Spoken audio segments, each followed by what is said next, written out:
हम मुरली प्रसाद यादव अपने सबसे मानी भाषा में कविता सुनावा चाहब।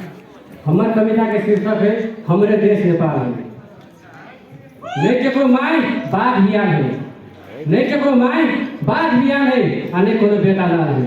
वाह वाह। नहीं केकरो माय बाघ बियान है, अनेक कोनो बेटा लाल है। अब विश्व में अखन तक गुलाम नहीं होला हमरे देश नेपाल है। हाँ हमरे इंद्र के स्वर्ग कते बेर कते राक्षस राज करलखिन, कहियो तारकासुर कहियो महिषासुर अपना कब्जा में करलखिन। इंद्र के स्वर्ग कते राक्षस कते बेर राज करलखिन, कहियो तारकासुर कहियो महिषासुर अपना कब्जा में करलखिन। लेकिन नेपाल के चंद्र सूर्य झुकावे वाला ने कोनो बेटा लाल है। अब विश्व में कत गुलाम नहीं होला हमरे देश नेपाल। वाह वाह वाह वाह। हमरे देश नेपाल।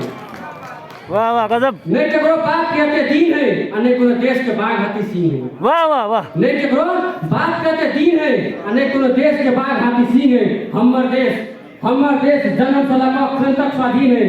अगर के कब्जा करे के सोचनाऊ है तो बेटा खुकरी से बेर हलाल है। वाह वाह। विश्व में कत गुलाम होने वाला हमरे देश नेपाल है। हाँ हमरे देश नेपाल है। वाह वाह। देश के नस नस में देशभक्ति भये नेपाली के संतान में। एहन देशभक्ति नहीं देखलिए इंद्र लोगों के भगवान में। वाह वाह वाह वाह। देश के नस नस में देशभक्ति भये नेपाली के संतान में। एहन देशभक्ति नहीं देखलिए इंद्र लोगों के भगवान में। जे नेपाली के वीरता विश्व रखने ख्याल है। पूर्व पश्चिम उत्तर दक्षिण धरती आकाश पताल है। अब विश्व में कल तक गुलाम होने वाला हमरे देश नेपाल है। हाँ हमरे देश नेपाल है। वाह वाह।